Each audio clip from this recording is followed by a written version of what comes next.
Nous allons les écouter. C'est très important. Hein?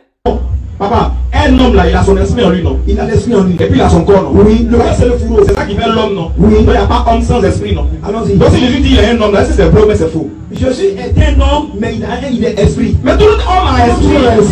Mais il est supérieur à toi, mon frère. Non, on n'a pas dit non. On n'a pas dit il est inférieur ou supérieur. Voilà. Maintenant, quand on dit qu'on connaît, Jésus est supérieur à toi. Oui, c'est normal parce que c'est un prophète. Parce qu'il a créé. C'est normal. Il a créé. C'est fini. Tout a été créé par lui et pour lui. C'est lui qui a créé Marie. C'est lui qui a créé Marie.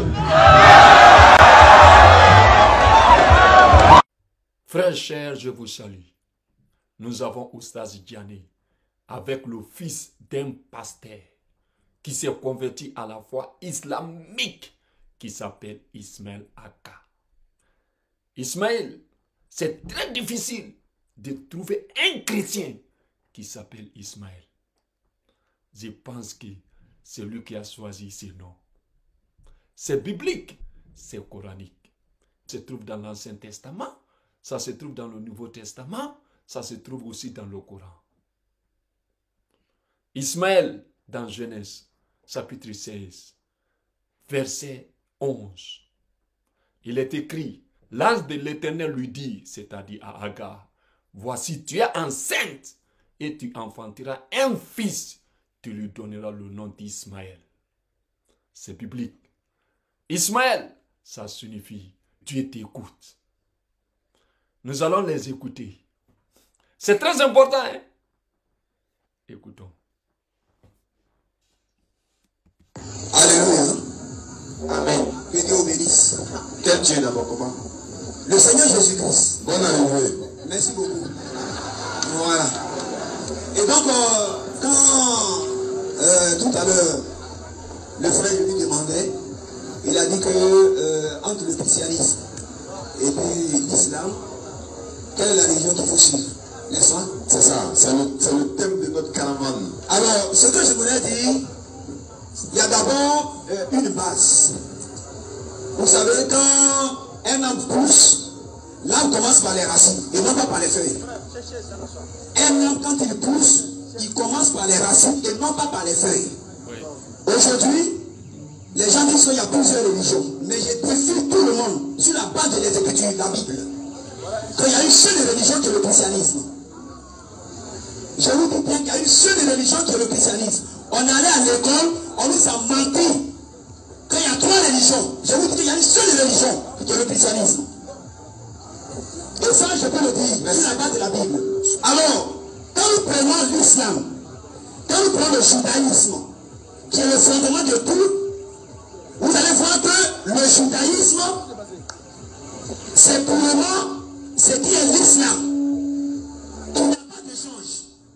Quand on parle des ablutions, ce sont les choses qui ont fait ça d'abord. Et quand on parle par exemple l'immolation des animaux, d'où, comment on appelle l'affaire de Tabaski, qui est le type d'Abraham qui avait tué un animal. Ça c'est le pharisaïsme. Donc les pharisiens, ils s'adoraient, ils étaient dans le judaïsme. Et c'est ce judaïsme-là qui est l'islam. Bonne arrivée, non, vous laissez là. Vous avez dit beaucoup de choses. On va essayer de revenir un peu sur tout ça. En fait, quand nous disons l'islam, quand vous dites non, que le judaïsme c'est l'islam, Abraham n'était pas juif. Abraham, je suis en train de parler, Abraham n'a pas pratiqué le judaïsme. Abraham n'était pas chrétien. Donc quand vous dites que le judaïsme c'est l'islam, c'est une erreur. Pourquoi? Parce que Abraham a engendré Isaac, Isaac a engendré Jacob, Jacob a engendré Judas et ses frères, ses 11 frères. Donc si Abraham devait pratiquer une religion, ce n'est pas la religion de l'un de ses petits arrière-enfants qui est Judas. Au contraire, c'est Judas qui doit pratiquer une religion d'Abraham. Ça c'est le premier point. Ça c'est le premier point. Selon la Bible, Matthieu chapitre 1 verset 1, il est dit que Jésus-Christ est descendant d'Abraham. Donc encore une fois, Abraham n'était pas chrétien, parce que Jésus même est descendant d'Abraham, selon Matthieu chapitre 1 verset 1. Or Dieu n'est pas descendant d'Abraham. Vous avez dit que Jésus est Dieu. Dieu ne peut pas être descendant d'Abraham. Maintenant, deuxièmement, vous avez dit que Jésus-Christ n'est pas un homme, que c'est le Dieu tout-puissant. Mais les propos de Jésus-Christ ici, va me dire le contraire. Je vous demande si vous pouvez lire ce passage-là. Jean chapitre 8, verset 40. Dans la Bible, lui second révisé 2014. Voilà, vous vous approchez de la lumière. Oui. J'ai mis une petite croix. Oui, voilà, la partie rouge, il y a un point rouge quelque part. Vous lisez, vous descendez, on va voir ce que ça donne. Il lui répondit, oui. Notre père c'est Abraham. Oui. Jésus leur dit, oui. Si vous étiez enfant d'Abraham, oui. Vous agirez comme lui. Oui. Mais en réalité, vous cherchez à me faire mourir. Vous cherchez à me faire mourir. Moi qui, en tant qu'être humain, en tant qu'être humain, continuez. Vous êtes la vérité. Oui. Que j'ai entendu de Dieu. Voilà, c'est bon. Okay. Jésus-Christ dit, moi en réalité, qui en tant qu'un être humain, qui vous a dit la vérité, et cette vérité-là, je l'ai entendue de Dieu. Bon, Dieu ne peut pas dire j'ai entendu une vérité de Dieu. Dieu ne va pas aussi dire moi en tant qu'un être humain. Parce que dans Nombre 23, le verset 19, la Bible déclare Dieu n'est pas un homme, ni fils d'un homme. Alors que Jésus est fils de Marie. Ça, c'est un premier point. Osée 11, verset 9. L'Éternel Dieu dit, je n'agirai pas selon mon ardente colère, car je suis Dieu et je ne suis pas un homme. Dieu n'est pas un homme. Jésus-Christ, c'est un être humain. Je vais laisser la parole à mon frère et puis on va commencer les échanges maintenant. Ok, merci papa d'avoir pris la tête et de m'avoir donné la queue. Inch'Allah. Ok, donc papa, alléluia. Ce qu'on doit savoir, vous avez dit quelque chose que nous aimerons revenir dessus. Vous dites que dans l'ancienne pratique, on immolait les agneaux. Et que l'immolation des agneaux était l'ombre des choses à venir. Et que cette immolation a été identifiée en la personne de Jésus. Mais la question que j'aimerais vous poser, est-ce que quand on immolait les agneaux dans le passé, est-ce que ces agneaux-là ressuscitaient? Non. Alors, est-ce que selon vous, Jésus est mort et ressuscité? Jésus est ressuscité. En quoi est-ce qu'il est pareil aux agneaux passés? Il est pareil aux agneaux passés parce que c'était un type, comme je le dis, c'était un type. Et la Bible dit que le sang des animaux n'a pas pu nous amener à la perfection. Je demande si les animaux, est-ce qu'eux ressuscitaient? Non, c'est un animal. Quand on a évolué ce film, il est Dieu. D'accord. Ah donc c'est parce qu'il est Dieu, quand on l'a corrigé, il est revenu. Il est mort quand dans la chair. Mais quand dans l'esprit, il est vivant. D'accord, je veux savoir, est-ce que un corps peut vivre sans esprit? Un corps? Mais c'est pas que je dis c'est deux entités différentes. D'accord, donc le corps et Jésus sont un. L'esprit qui était dans ce corps, c'est ça qui est Dieu. C'est ça qui est le créateur. C'est ça qui est Dieu en fait. Oui. Voilà. Maintenant, comme l'esprit qui est dans Jésus, il était créateur, un Dieu créateur. Quand il était sur la croix, et puis il disait, mon Père, entre tes mains, je remets mon esprit. Je veux savoir, il s'agit de quel esprit? Ok. C'est ce qu'il a dit dans les choses, avec David. Père, pourquoi m'abandonnes tu? Non, j'ai dit mon esprit. Non, j'arrive. Non, ça c'est une version. Je ne fais pas un débat sur les versions. Je fais un débat sur la parole.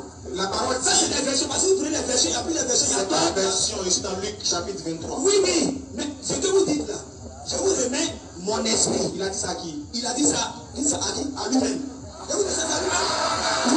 C'est à lui-même. Non, mais écoutez.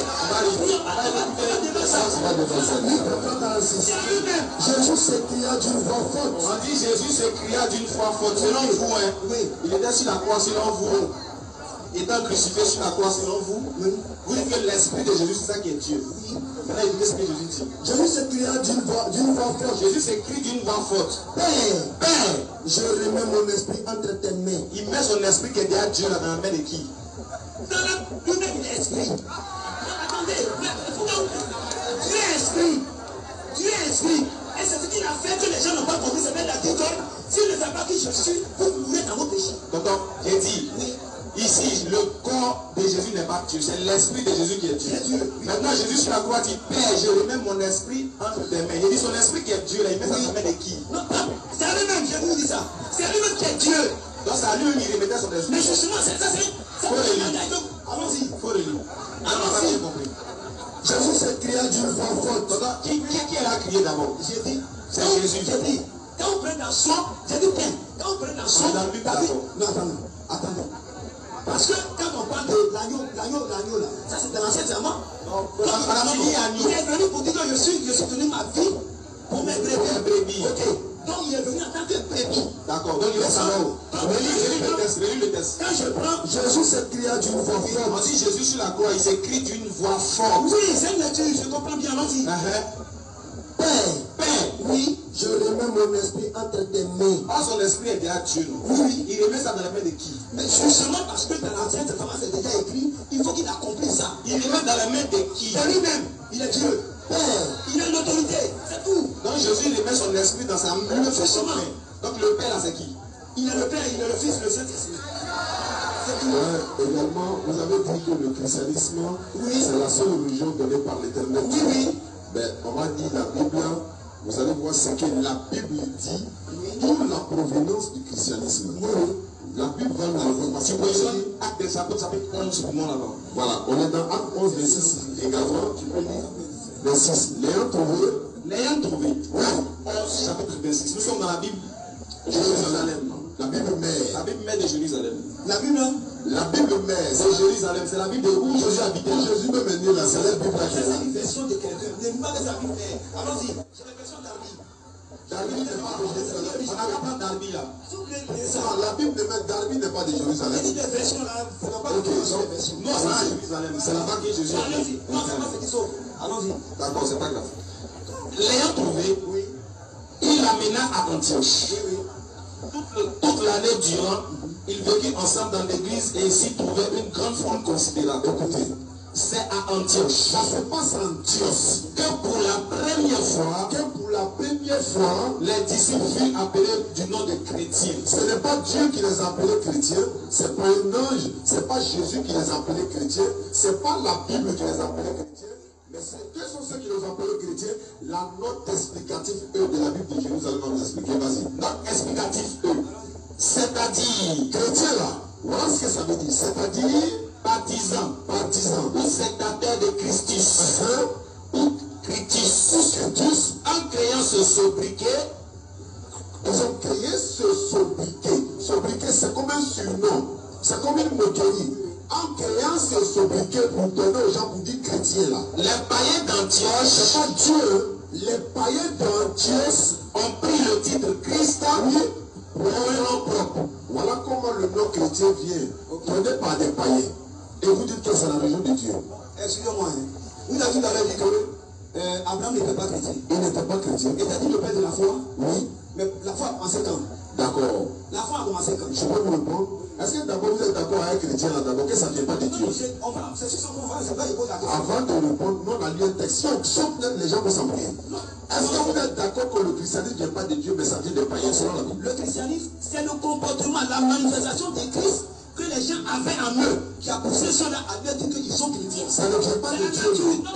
Ça vient pas. Je vais dire, ma question est savoir. Sa question c'est ça. Est-ce que ceux qui ont dit, vous l'appelez chrétien, c'est Dieu qui a dit ou bien c'est les païens? Qu'est-ce qu'ils ont vu en eux pour appeler? Non, ça c'est pas moi les saints. C'est-dit, la Bible même dit que, comme vous l'avez dit tout à l'heure, ils sont des partisans de Christ. C'est la nature de Christ qui est manifestée. C'est pas ce qu'il a écrit. Écoutez, bon, vous voulez qu'on dise, c'est pas Dieu qui l'a donné, non? Non, c'est pas ce qu'on dit. Vous dites la vérité simplement. La vérité, là, quand on a lu le texte, bon, Dieu n'est pas descendu pour dire qu'il s'appelle Christ. Il s'appelle chrétien. Mais qui les appelle chrétiens? Ça, c'est les pharisiens. Merci beaucoup. Les pharisiens, c'est qui? Dans les gens ne connaissent pas pharisiens. Ok. Le mot a employé ici, ils n'ont mis qu'un mot. On dit les païens. Mais les païens, c'est ça les pharisiens? Maintenant, les païens, ils adorent Dieu, mais ils adorent Satan. Qui sont les païens? Oui, ils adorent Satan. Donc le nom chrétien est venu de Satan, mais de Dieu. Le nom chrétien n'est pas venu de Satan. Ça, c'est non, non. D'accord. Maintenant,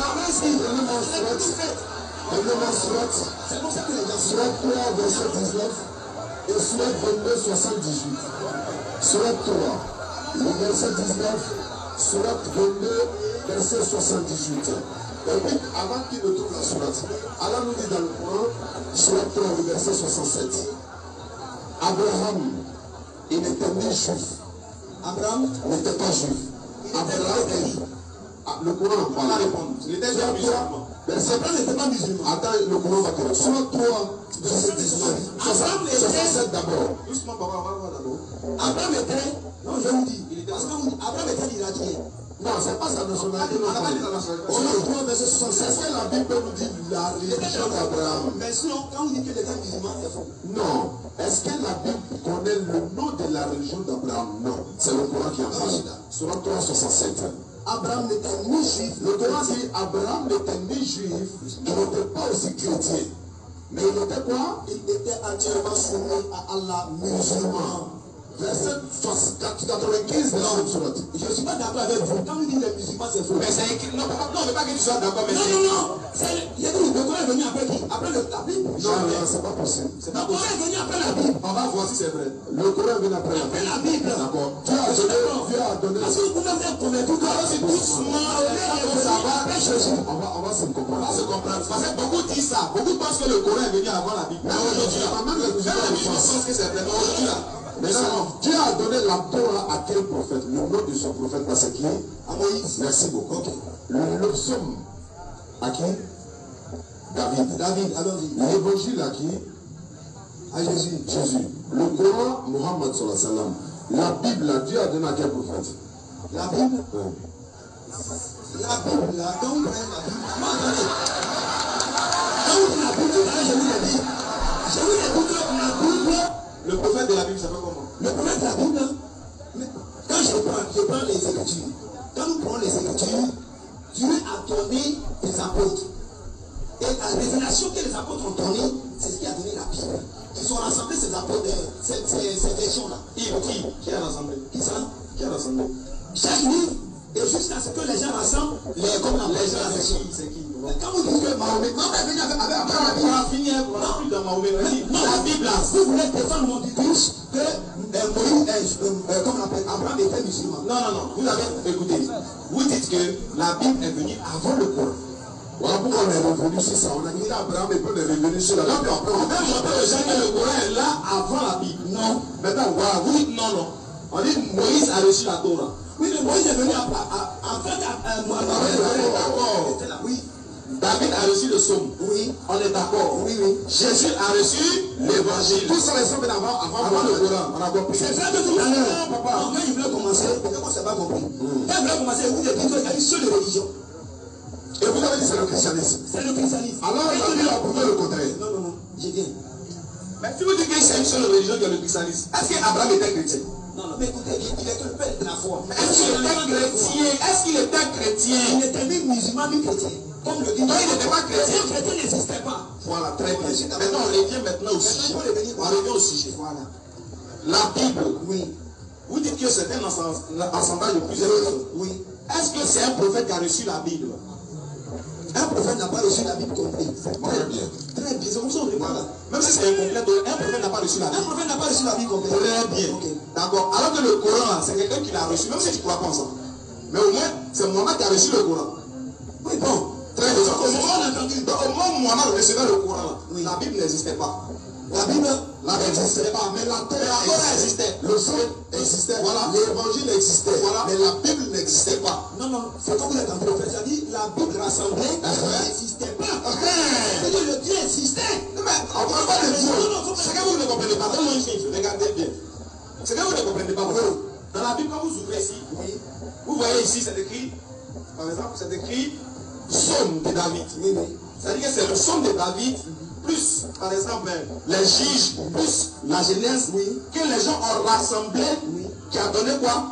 La Bible. C'est-à-dire qu'avant qu'on rassemble, ça existait. Mais c'est appelé psaume. Non. Je ne sais pas de ça, on parlait des psaumes de David, c'est appelé psaume. Quand il y avait autant de Moïse, on ne parlait pas de la Bible, on parlait de la Torah. Autant de David, on parle de psaume. Autant de Jésus, on parle de l'évangile. Autant du prophète Mohammed, on parle du Coran. Maintenant, quand tout ça passe et que les gens viennent s'associer pour rassembler les livres, c'est là on parle de Bible. Alors ça vient après. Ça vient après le Coran. D'accord, sur le nom Bible. D'accord. Ça n'empêche pas que les paroles de Dieu n'existaient pas. On n'a pas dit ça n'existait pas. On dit mais la Bible, vous mettez l'accent sur le nom Bible, c'est un peu une défense aussi. Mais c'est ça qu'on veut dire. Vous avez dit que la Bible est venue avant le Coran. Alors que c'est venu après le Coran. Qu'est-ce qu'il s'est dit avant que Mahomet ne vienne? L'écriture n'est pas la Bible. Ce qu'on suit, ce n'est pas le livre. C'est ce qui est écrit qu'on suit. Non, monsieur, vous avez suivi le livre. Vous avez dit que la Bible est venue avant le Coran. Oui ou non? Tout à l'heure, si vous dites que les écritures existaient, voilà, vous dites que la Bible est venue avant le Coran. Les gens se prennent des noms de Bible. Oh, oui. Donc la Bible n'est pas venue avant le Coran. Ok, d'accord. Merci. Maintenant, on va à l'essentiel. Vous avez eu le courage, avec tout le respect que je vous donne, vous dites que Jésus-Christ est Dieu. Il est Dieu. Pleinement Dieu. La divinité manifestée. Mais le texte dans Jean 8, 40, on a lu là. Est-ce que c'est faux ou bien c'est vrai? Jésus dit, moi en tant qu'un être humain. Oui. Est-ce que c'est un être humain? Jésus-Christ, il est venu en tant qu'homme. Il s'est fait homme. Non, c'est pas ce qu'il a dit dans le texte. Non, attendez, il a dit qu'est-ce qu'on appelle l'être humain? C'est pas le corps? Non, c'est pas le corps. Hein. Mais le corps, l'âme et l'esprit en même temps qui font l'être humain. Je vous dis, C'est-à-dire qu'il y a un être humain sans esprit. attendez, quand vous prenez la Bible et que vous prenez les Écritures, ce qu'on appelle un être humain, l'homme est divisé de trois parties. Alors, donc, tout ça, c'est un homme. C'est la même chose que Dieu avait fait avec le temple de Salomon. Papa, un homme là, il a son esprit en lui, non? Il a l'esprit en lui. Et puis il a son corps, non? Oui. Le corps, c'est le fourreau, c'est ça qui fait l'homme, non? Oui. Il n'y a pas homme sans esprit, non? Allons-y. Donc si Jésus dit qu'il y a un homme là, si c'est vrai, mais c'est faux. Jésus est un homme, mais il est esprit. Mais tout homme a esprit. Il s'appelle supérieur à toi, mon frère. Non, on n'a pas dit, on n'a pas dit il est inférieur au supérieur. Voilà. Maintenant, il faut connaître. Jésus est supérieur à toi. Oui, c'est normal parce que c'est un prophète. Parce qu'il a créé. C'est normal. Il a fait quoi? Il a créé. Il a créé. Tout a été créé par lui et pour lui. C'est lui qui a créé Marie. Il s'est lui qui a créé Marie.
Alhamdulillah Rabbil Alamin. Si vous avez les questions à poser, on est prêt.